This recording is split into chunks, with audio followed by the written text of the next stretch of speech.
Welcome to episode 87 of Make Your Move. Can you believe we're at 87 already? Of course, we're in season 5, where we're focused on The Military Effect, the book by Scott Manthorne. Today's guest is DJ Vanas, who is chapter 11 of the book. DJ's an Air Force veteran. He's now a professional public speaker. He'll talk to us about how he worked through COVID, how he stared down the empty calendar that came about during COVID, and how public speaking is part education and part entertainment. We'll talk about and meet some of his mentors that made an impact on his career and how he mentors others. And we'll talk about his top tip for people in their post-active duty lives. Here's a hint. It's called Get Excited. Here we go. Here we are with DJ Vanas. Welcome to the show. Thanks for having me, Gene. Happy to be here. Hey, I'm glad you could be here. You have a shared connection with Scott Manthorne, and we've all come to know him in a different way. But tell us your Scott Manthorne story. Yeah, I was introduced to him by a mutual friend of ours, and just kind of fell into his gravitational pull. All the people that Scott knows, and his connections, and obviously, for crying out loud, he wrote the book on networking, so that kind of makes sense. But then we had a discussion and a meetup, and he had talked to me about the military effect and being featured in that book along with other veterans, which I was really happy to be a part of that project, and I'm excited to see the book coming out. Yeah, he's a powerhouse networker, and it turns out that we all have that capacity within us, don't we? Yeah, but he's a great guide in as far as how to unleash that, how to be more intentional and network on purpose with purpose. And that's where his expertise is. But, you spend even, 2 minutes with the guy, and for crying out loud, you come away with something that helps you in the networking effort. So it's been a great connection and relationship. Did his methodology cause you to reflect on how you've been engaging with people and maybe taking advantage of opportunities or even missing opportunities that you might not have thought about? Yeah, like I said, it was more the intentionality. It's like we have these networking opportunities all around us all the time, constantly. And if we actually do it with intention, we find that, we're surrounded by, a wealth of moments that can, that we can leverage and make connections to people that we otherwise wouldn't. So it's the intentionality piece, I think, that has been most powerful, because I'm around a lot of people all the time. I'm a full-time speaker and travel quite a bit, work a lot with different organizations. But even in the last, few months, having more of an intentionality of not just talking to the meeting planners, but their staff and other people, just it's been a real bounty of new opportunities, just making that one small adjustment. It's made a big difference. Let me give you a chance to brag on your business a little bit here. You talked about doing speaking and working with event planners. What's your business all about? I show people and organizations how to use our traditional warrior principles in action in our Native American communities to get better results in life, leadership, and service to others. I'm an enrolled member of the Little River Band of Ottawa Indians from Michigan. I'm a former military officer, and for over 25 years, I've built this model to show how to use these principles in action. And they're timeless principles. They've been tested under the worst of circumstances, and I think they're more needed now than ever. So presumably you had exposure to these principles before your time on active duty. Mm-hmm. Did you find that you could deploy them in those situations, or did they have that sort of universal fit? They did. And there's a great overlay with military service and the way that we look at warriors in our tribal communities. It was somebody who was a contributor, somebody who was focused on service, who led by example, somebody who was willing to fight for something bigger than their own personal welfare. So there's a lot of complementary energy, between those two models. And so that's what I share with the groups I work with. And I work, no 2 weeks from here are ever quite the same. I've worked with over 500 tribal nations from the Arctic Circle of Alaska down to Florida, from Maine out to Hawaii, but also with corporate groups like, IBM, Hewlett Packard, Intel Corporation, Walt Disney. And then I worked a lot with associations and government as well. And I love doing what I get to do for a living. I'm a three-time author, and my latest book came out about a year and a half ago called The Warrior Within, published by Penguin Random House. And yeah, feel blessed to do what I get to do for a living and who I get to work with. So we're going to put those book titles and website and connection points into the show notes. Okay. Tell us about what the work is when you say you work with these organizations. I know you're a speaker. Yeah. Give us an overview of what the work is. Sure. What I go in and do is promote the ideas and the strategies on how to create stronger resiliency, teamwork, self-improvement, creating the right environment for success, and how to be able to serve at our best regardless of circumstances. So creative problem solving, leveraging scarce resources for maximum effect, which our tribes were experts at. I share some of those stories as well. But again, it's that intentionality, piece like we were just talking about before with networking. It's intentionally using our resources to create what we want to see, what we need. So those are the components that I most promote in the programs that I share, and unpack strategies on how to develop that within as an individual and as an organization. And then I also do leadership development, which I absolutely love because that is such a powerful dynamic. And I think we are in desperate need of good, benevolent leaders who are clear communicators, who are optimistic, who are coming from a place of, not self-serving, but of truly focusing on those that they lead. When you were on active duty, could you envision this would be your life's work? I started making that transition during the last few years of active duty. I was actually the chief of minority enrollment at the U.S. Air Force Academy. And when I was there, and that was my second stint in that office, the first one was as a brand new lieutenant out of the academy. I recruited for a year in that office and absolutely loved it. And it planted a seed that years later, after I did my regular career field, I was in systems acquisition with our satellite network defense support program. I came back to be chief of that office. And the more I was out there speaking, the more it started to kind of take on a life of its own. Where I was like, not only do I enjoy this, I absolutely love it. And then it started to illuminate, in my mind that maybe this is what I was meant to do. And so I left active duty in 2002 as a captain, and I've been doing this full time ever since. How did you learn how to set it up as a business? I had a lot of good mentors. I joined the National Speakers Association in 1997, and I went with a friend of mine who his dad was one of the founding members of NSA, Robert Henry, and his son Brent Henry took me to this, the national conference, and it completely blew my mind. And at that point, I started talking to people about how to set that up as an actual business, because I never knew that was even a possibility. I knew that I enjoyed it, but I didn't know what I could do with it. And then that was a critical moment, a very positive one in my journey. So I imagine that there's some sort of dopamine hits that come from success on the stage like that. When you say you couldn't have imagined it, but now you kind of like it. Uh, I love it. tell us about some of the satisfaction that comes with that kind of work. Oh, it's amazing. I mean, I'm a keynoter by design, and I always look at what I do as half education, half entertainment. Keynotes are fast, they're compact, and there's it's kind of one speed, full speed ahead.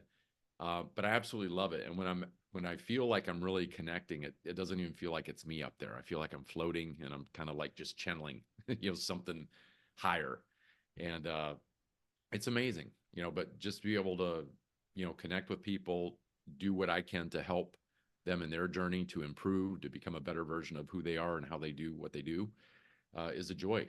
I think we're put here to serve, and I'm lucky enough to be in a position that I get to be involved in that on a daily basis, literally. And it's pure joy. It's a lot of work, a lot of travel, but I wouldn't have it any other way.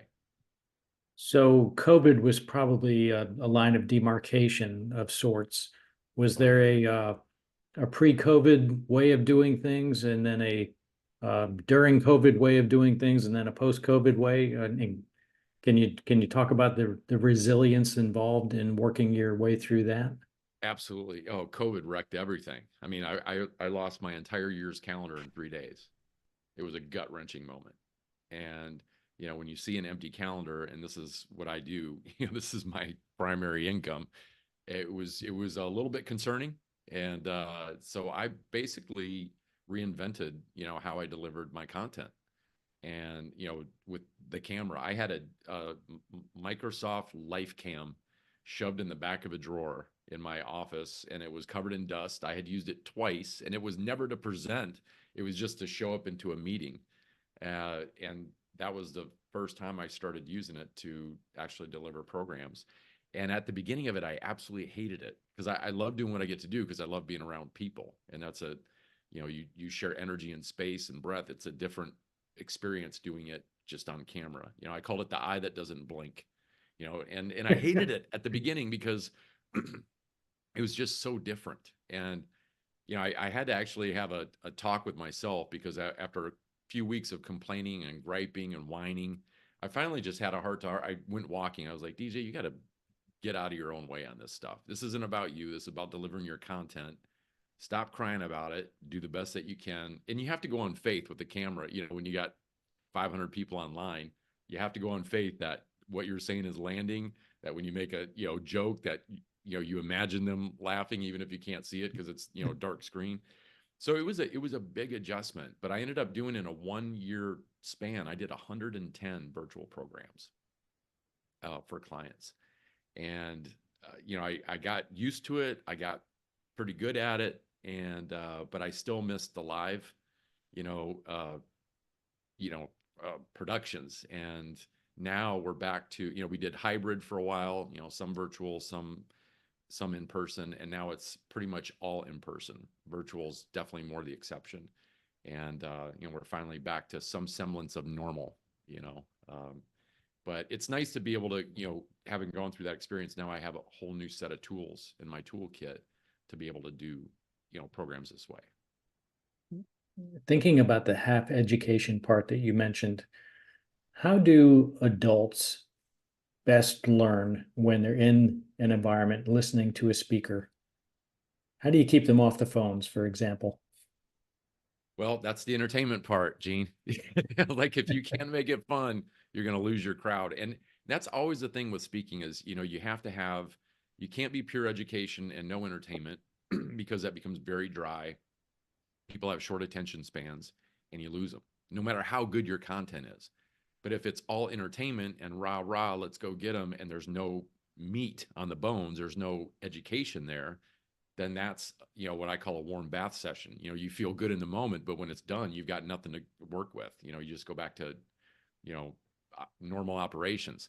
So you try to do a mix. I use a lot of stories, a lot of humor, a lot of practical examples, but I try to make it as energetic as I can get away with during the time that we have. I try to be as engaging as I can, even online. Like when I have people in boxes, I'll call people out by name, and mess around just like I do in person, because I want them to be engaged, because that's how we learn better, obviously. But I also think we learn more when we're laughing, so I try to incorporate a lot of humor into what I do as well. But yeah, you keeping people's attention, that's hard. We live in a world now where information overload is normal. The speed of life is the speed of light, and it's hard enough just to keep up, let alone grow ourselves in any real capacity. So, that's what I try to do is really get them engaged, really get them to understand that this content can have a big impact in the way that they live and the way that they lead. And, and that starts right from the gate. So if you don't, it's like riding a tiger for an hour. If you're going that right direction, it's all good, but you can't slow down, you can't stop. And you want to keep them engaged the whole time. And that's what I try to do. Did you think about an extended career in the Air Force? I did. And actually, I got offered a dream job, right before I got out, because one of the things that I'd wanted to do for many years was to go back and teach at the Air Force Academy in the management department, where that was my major.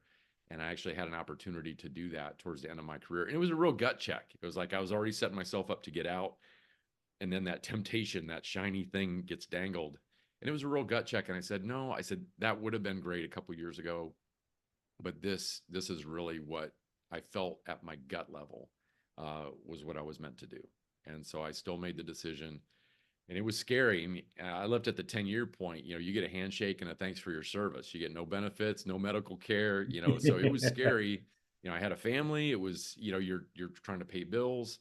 And, it was a very tough transition, especially the first several months, maybe even the first year. But I don't regret any of it. I learned a lot. I learned it fast. And once I left, there was no looking back. But those 2 weeks before I turned in my paperwork, I was sweating bullets. it was pretty nerve wracking to do You that. mentioned 110 virtual events in a year. Yeah. Do you work at that pace when travel is required? Heck no. My head would explode. I mean, I usually do 4 or 5 in-person programs a month. Anything more than that, the fun meter just drops precipitously. I try to stay balanced because I want to do this long term. I want to do this sustainably, and I know how I roll. I know where I'm at my best, and I know where I run myself to depletion.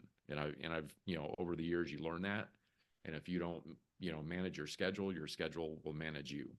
And so I try to be disciplined in that regard, where if I have that many events in a month, I tell clients, I'm like, that month is done, but we can talk about another one. So And let's say that I'm your client, USAA, and you're going to come speak to a group at USAA. mhm. How does that unfold? You come in the night before, the day of, and what's the rhythm?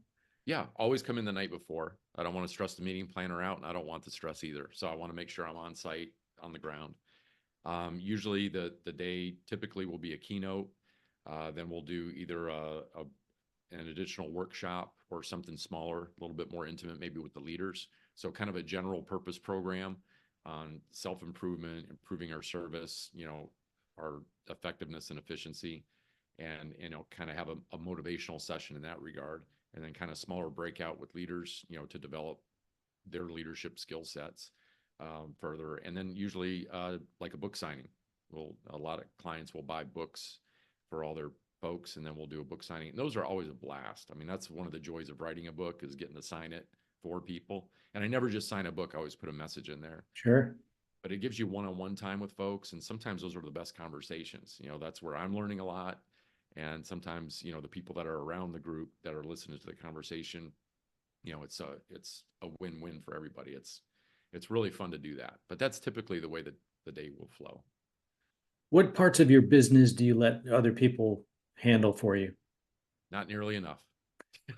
Yeah, and I'm getting to that point where I need to start farming some things out. But it's one of those control things. I built a business to be run by one person, but I'm to a point now where it would be nice to have more help or have a virtual assistant, to do things like travel and invoices and stuff that doesn't require so much the creativity. I mean, I would never want somebody to come in between me and a client. I always love those conversations, getting to know, what they're going through, what they're looking for, and how I can best be of service and have that conversation. But all the other stuff, it would be nice to have that. I mean, I have a web team. I have an accountant. I have those parts, that are part of my extended team. But I would definitely like to do more of that as I go forward. So there's only one of me. How do you self-assess your own network right now at this phase in life? Uh, I see it as a a bounty. That's one of the things I'm most proud of over doing this for over 2 decades, is the network that I've built. The people that I know, the organizations I've worked with, a lot of groups I've worked with for many, many years, and I keep getting called back, and that's great. And then the other part about having a nice network is, even when people leave their organizations, they go to another one, and then you have another opportunity to go work with them in a different capacity. So that's what's nice. When I first started the business, and I think anybody that starts off as a speaker will attest to the same thing. You pick up any loose ball you can. You're speaking about everything, anywhere you get called. You could, but over time, you kind of start distilling down like your 3, 4 areas that you're most passionate about, that you really want to be married to for the rest of your career, and or at least in the short, the foreseeable future. But having that network is tremendous, because everything now is word of mouth. At the beginning, you do cold calls and you're picking up, I see you have a conference. Is your speaker lineup complete yet? Kind of throw my name in the hat. But now it's, I get calls from people who say, my friend saw you at this conference. We'd like to about, talk to you about bringing you into our organization. So that's a much more, much funner way to do business. I'm glad that it's gotten to that point of evolution, but that's all been through networking, getting to know people, getting to have those conversations, and keeping people close. I mean, that's the other thing is, just like anything else in life, relationships and connections require, ongoing nurturing efforts. A check in every once in a while, a text, say how you doing. If you're in town, even if you can't meet up with the people, just say, hey, I'm in your backyard, hope all is well. Just to get back on the radar. And I love being able to offer people my help too, in my network. And so I've had a lot of friends that I've been able to help with, either their book projects, starting their own business. I mentor a lot of people, but I'm still mentored by a lot of people. So it's this big, kind of swirl of positive connection that I love being involved in, and I love growing. So that's my network. I feel is really solid. So Give a shout out to one of your favorite mentors. oh my gosh, Mark Sanborn, who is a speaker on business leadership. He's been great. Ruben Gonzalez, four-time Olympian in the luge. He's been terrific. There's so many that I have been grateful for over the years, that have really helped me. Leanne Tiemann, who did Chicken Soup for the Nurse's Soul, has been a tremendous positive influence in my life. She's always been supportive. She gave me, testimonials for my books, and she's awesome. So there's a lot of people. Yeah, so there was. I will note for the audience, there was no hesitation there, and that was not edited. You instantly came out with a name, but Oh yeah, I've got yeah, so many in my mind. Even yeah, right now, I'm seeing their faces. So I'm blessed in that regard. But because of that, I try to do my best to mentor and help folks out too. I mean, even after this, I have a phone appointment with a retired colonel who was a judge. She was a JAG in the Army and then became a judge, and she wants to get into speaking. And so I'm going to have a call with her to help guide her along her path and to get started on that new endeavor. great. DJ, you get to visit a lot of organizations, and you mentioned several at the top in your bio and the intro, discussed many recognizable brand names. Are there some common things that you see in all the audiences that you work with? Yeah, and it's a focus on, the resources that we have outside of us instead of, really focusing on the ones internally. Like that drive, that grit, that motivation. We can have all the budget, personnel, time, support, but sometimes what's missing in that mix is that, what I term and explain in my programs as the warrior spirit. Figuring out a way to say, I will find a way forward. We can make this happen. We can work together. We can improve things. And if that's missing, you can have all the resources in the world and it doesn't amount to much. But I've also seen the opposite where, I work with groups that have very little in resources, but man, these folks are on fire to get something done, and they do. And so I see that played out over and over again. That's why I'm so, strong in my belief that that dynamic works. And so that's what I try to do is help flip those switches to get people to see their own potential through a different lens, their own resources, personal resources, their time, their energy, their skill set, their talent, pool, and be able to apply that and deploy it in a different way to get better results. So do you But I think find that's a that common thing. I'm sorry, I didn't mean to interrupt. Oh, no worries. Do you find that switch is unique to the person, or that it's within the person as opposed to an organizational switch?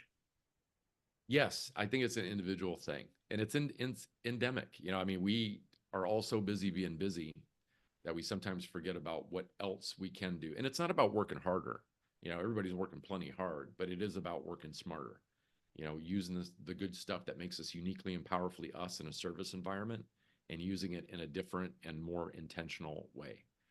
But it has to be an individual choice. Organizations can only get you so far. Having that structure and, kind of having a mission statement and a goals list is important because we all need direction, but having that internal drive, that's a choice we get to make. And it's, it's something that we get to choose every day. But when we do that consistently, great things can happen, but we have to take care of ourselves in that mix too, so that we can do this sustainably. Last We all know question. what burnout is like. No, I just want to finish with that. We all know what that's like. So going and going and going and without replenishing ourselves is not a good recipe for a long-term, success plan. So That's a good one. The last question for you, DJ. If you were offering counsel to somebody leaving the military about what the future might hold for them, how would you offer counsel? I would tell, or I would share with them the idea to get excited, that where they're coming from and what they have, do not discount it. Don't take it for granted. When you're coming out of the ranks of the military, you get so many, opportunities, gifts, experiences, trainings that are priceless. When you roll those out into a different, format or, different position of employment on the civilian side, we bring so much to the table after have been in being in uniform even for a short amount of time. And it's things that sometimes we take, that are not common out in the world. We kind of take it for granted, like, oh, everybody does it this way. No, it's not true. So take a clear-eyed assessment of what you've learned, what you've gone through, the things that, the connections that you've made. That's another important one, that networking part. Just because you're leaving the ranks of the military doesn't mean you still can't have all those folks as your brothers and sisters, because all the ones that stayed active duty, I stayed in touch with them through the years too. But really take an assessment of what you have, and you're going to be blown away and feel really confident whatever you do next, that you've got tools, you've got skill sets that are going to help you in whatever direction you choose to go. Great counsel, DJ. Thanks so much for being here. Thanks, Gene.